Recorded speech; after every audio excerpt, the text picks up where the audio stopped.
Bonjour et bienvenue sur le plateau du Direct des Régions, ici au Salon International de l'Agriculture. Alors aujourd'hui, on va parler d'insectes qu'on adore, ce sont nos amis les abeilles. Et quand je dis amis, eh bien c'est que ce sont des amis indispensables, puisque 75% de notre alimentation dépend des insectes pollinisateurs. Mieux encore, des scientifiques américains ont calculé la valeur par an du travail des insectes, et tenez-vous bien, le travail des insectes et surtout des abeilles chaque année, si on devait payer les abeilles, nous coûterait 265 milliards de dollars par an.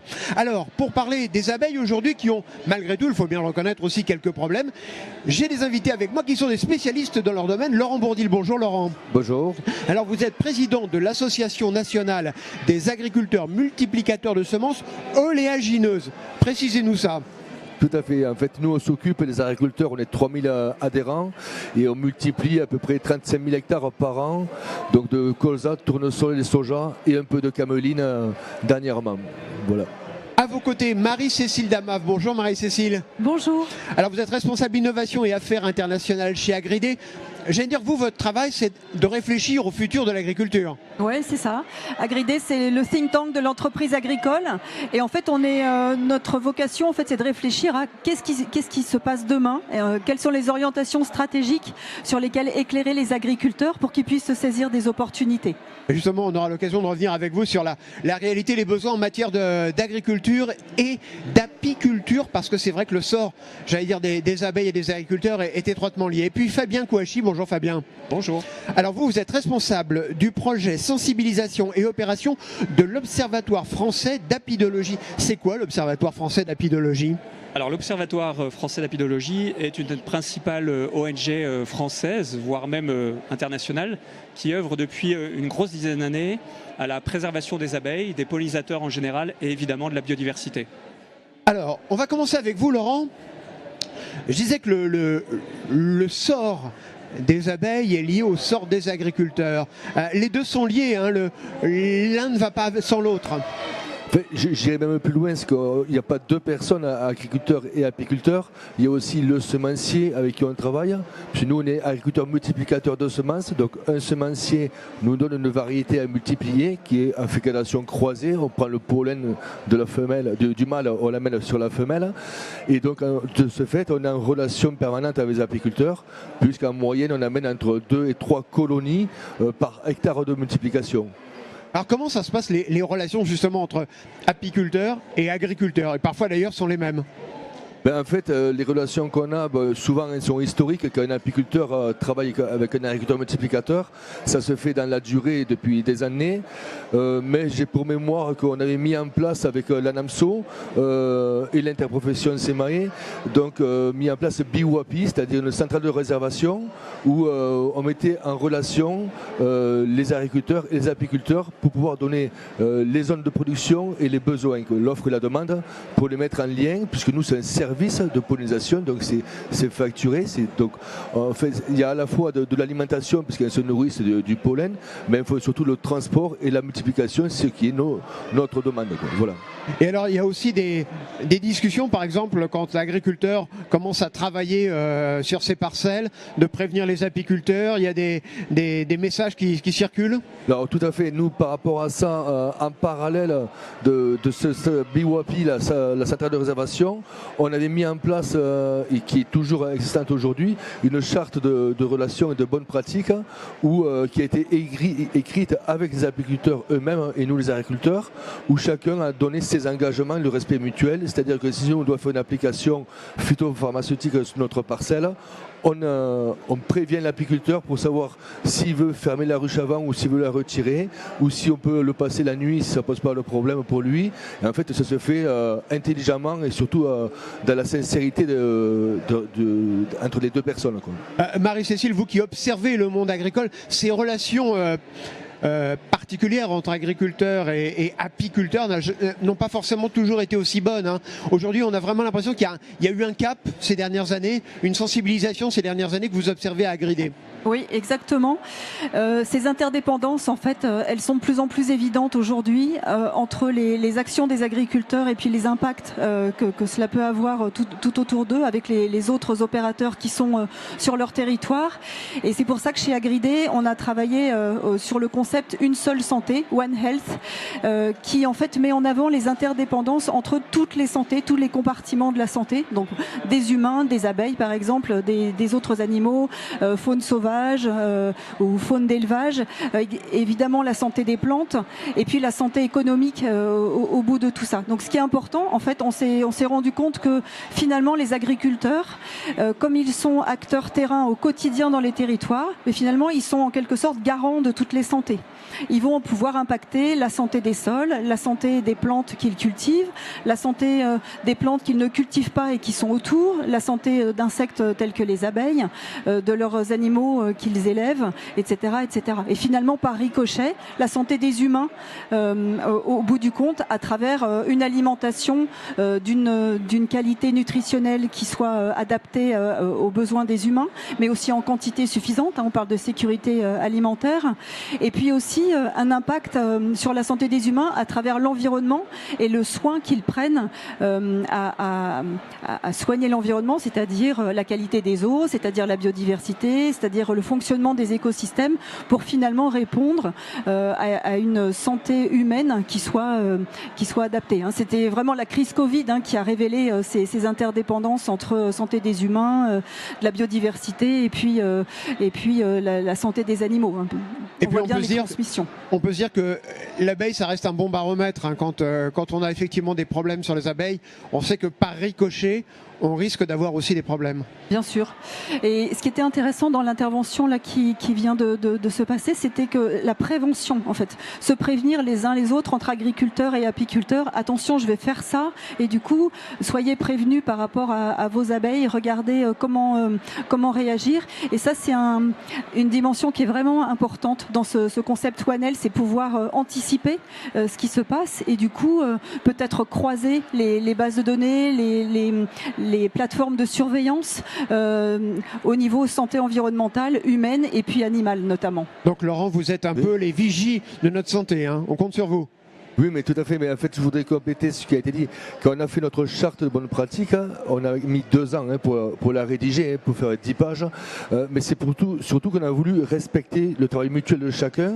Et on a tout déterminé. L'emplacement des ruchers sur la parcelle, sur quoi on les positionne, qu'est-ce qu'on met autour, quand on fait l'irrigation, les accès. En fait, tout a été vu pour les parties d'application des produits phytosanitaires. Tout est bien répertorié. C'est en fait ce qui fait qu'on a réussi à la rédiger et elle a été, je rappelle, validée par le ministère de l'Agriculture, Stéphane Le Foll, historiquement à l'époque. Et ça a été la première charte qui a été validée par les apiculteurs, les agriculteurs et par le ministère. C'est en fait une avancée importante parce qu'au lieu d'être en opposition, on a travaillé main dans la main et parce qu'on a un intérêt qui est commun. Et si nous, on n'a pas les abeilles, si elles ne sont pas bonne santé, comme vous dites, ben nous, on n'aura pas de production. Et la souveraineté alimentaire, elle passe par la souveraineté de la semence. Alors, on l'a vu. Vous prévenez vos collègues apiculteurs quand vous travaillez dans vos parcelles. Est-ce qu'il y a également des choses que vous rajoutez, par exemple, dans vos parcelles? Est-ce que, par exemple, on met plus de fleurs pour répondre à la demande? Est-ce qu'on plante des arbres, par exemple, du tilleul pour faire des miels de tilleul? Est-ce qu'il y a une demande de ce côté-là? Alors effectivement, on voit dans nos parcelles, quand vous suivez la campagne, il y a des parcelles qui sont semées, soit en bordure de parcelles, sur des bandes fleuries qu'on appelle, ou des jachères fleuries qui sont mises. On fait des cultures intermédiaires qui font du sainfoin ou autre, qui permettent de donner une ressource alimentaire aux abeilles, parce que tout au long de l'année, il faut bien qu'elles puissent s'alimenter. Donc c'est important, donc, il y a bien des choses qui sont faites tout au long par les agriculteurs, tout au long de l'année, quoi. Alors, moi je voudrais qu'on parle avec vous, Fabien, d'un sujet qui fâche. On a beaucoup parlé de la mortalité des abeilles. Aujourd'hui, est-ce que ça change? Est-ce qu'on a l'impression, est-ce qu'il y a eu une vraie prise de conscience et est-ce qu'on a eu des explications? Parce qu'à un moment, le résumé, il était simple, c'était les abeilles meurent, c'est la faute des agriculteurs. Alors oui, c'est un peu réducteur de mais c'est ce qu'on entendait. C'était ce qu'on entendait dans les médias tous les jours. Voilà, les messages, il faut apprendre à les décrypter, à les analyser et à aller chercher aussi un peu plus de contenu pour pouvoir véritablement analyser la situation. Alors oui, il y a un véritable problème autour des abeilles, mais c'est un problème qui n'est pas d'aujourd'hui, qui date il y a plus d'une trentaine, voire une quarantaine d'années. Il y a eu les premiers lanceurs d'alerte qui ont un peu alerté sur ce sujet, qui étaient des apiculteurs. Donc en effet, il y a une mortalité assez importante, mais qui ne touche pas que les abeilles, qui touche l'ensemble des pollinisateurs et l'ensemble des insectes en général et de la biodiversité. Mais ça, maintenant, tout le monde le sait, tout le monde l'a intégré. Donc la chose qui change pour moi, la plus importante, c'est cet éveil des consciences et des connaissances aussi sur le sujet. Donc maintenant, tout le monde a plus ou moins compris et intégré qu'il y avait un véritable danger, catastrophe qui était en cours. Maintenant, il faut passer à la phase action, quoi. On parle une phase de j'analyse la situation, je la comprends, mais ensuite je me mets en marche pour changer la situation. Sans se satisfaire des discours un peu réducteurs dont on parlait à l'instant. Alors, malheureusement, les causes de mortalité de l'ensemble des pollinisateurs, on parle des abeilles, mais on pourrait parler de l'ensemble des pollinisateurs, sont évidemment multifactorielles. Évidemment, l'agriculture intensive, les phytosanitaires, etc. sont une des causes de mortalité de nombreux insectes. Mais le changement climatique aussi est un véritable problème pour tous ces insectes. Et en fait, c'est une multitude de causes que vous additionnez et qui font que du coup, la biodiversité seule, elle n'a pas suffisamment de résilience pour s'en sortir.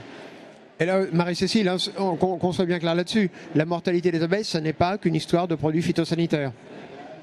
Ça n'est qu'une partie de l'explication. Effectivement, les produits phytosanitaires font que leur utilisation font que souvent l'agriculture a mauvaise presse dans le reste de la société. Donc je pense que c'est important que nous, monde agricole, on prenne notre part de responsabilité par rapport à cela. Et ce qui est important également, c'est de montrer que en fait, la pollution chimique de l'environnement, elle n'est pas seulement due aux produits phytosanitaires.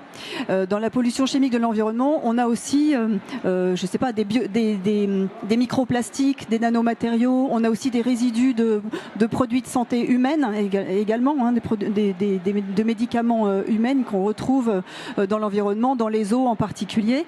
Donc voilà, c'est une partie de la question avec des impacts sur la biodiversité et en particulier sur les abeilles. Très bien. Juste, je voulais revenir sur ce que vous disiez tout à l'heure. Donc les abeilles, on les appelle souvent les sentinelles de l'environnement, mais je pense que l'agriculteur, à travers son activité, à travers sa connexion aussi avec la nature, qui est au contact de la nature au quotidien, est aussi au final une sentinelle de l'environnement.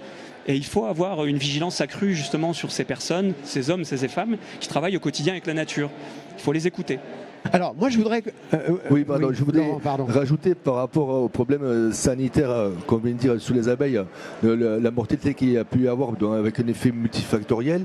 Aujourd'hui, nous, on continue toujours nos actions au niveau de l'ANAMSO. Et donc, ça fait 3 ans, on est à l'étude sur un système de ruches connectées, en fait, où il y a une balance. Et on a des capteurs qui comptent les abeilles qui sortent, c'est les Bigward qui ont monté ce système. Et donc on est encore à l'étude cette année. Et le but de cette expérimentation, c'est de voir à distance, puisque c'est connecté sur le téléphone, de savoir si l'activité de la colonie, si tout d'un coup il y a plus le poids diminue, ça veut dire qu'elle ne mange pas ou qu'il y a une mortalité, ou alors que les conditions climatiques sont très mauvaises. Et inversement, en fait, les entrées et sorties nous donnent une courbe et qui permettent de déterminer sur plusieurs années les moments où on peut appliquer sans faire de risque d'appliquer un produit phytosanitaire sur nos cultures sans pouvoir abîmer la colonie, quoi. Marie-Cécile. Oui, je voulais juste compléter, ça c'est vraiment un très bon exemple, je trouve, l'utilisation des outils d'aide à la décision, du numérique, de l'agriculture de précision, justement en termes de prévention et puis d'anticipation en fait et d'organisation finalement à l'échelle d'un territoire pour mieux gérer en fait finalement la santé de chacun des compartiments de cette santé unique.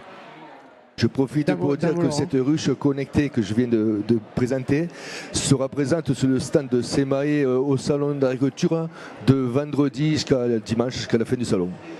Fabien, juste un mot, parce que vous lancez une campagne aussi, des fleurs pour les abeilles. Expliquez-nous, vous avez 1 minute pour nous expliquer. Oui, alors on ne la lance pas, ça fait maintenant quelques années qu'elle existe cette campagne, et en plus on la porte pas tout seul. C'est aussi pour ça que du coup aujourd'hui je suis invité, grâce à nos partenaires, dont Valor, qui est un fier partenaire depuis le début de la création de cette campagne, évidemment SEMAE qui nous invite aujourd'hui.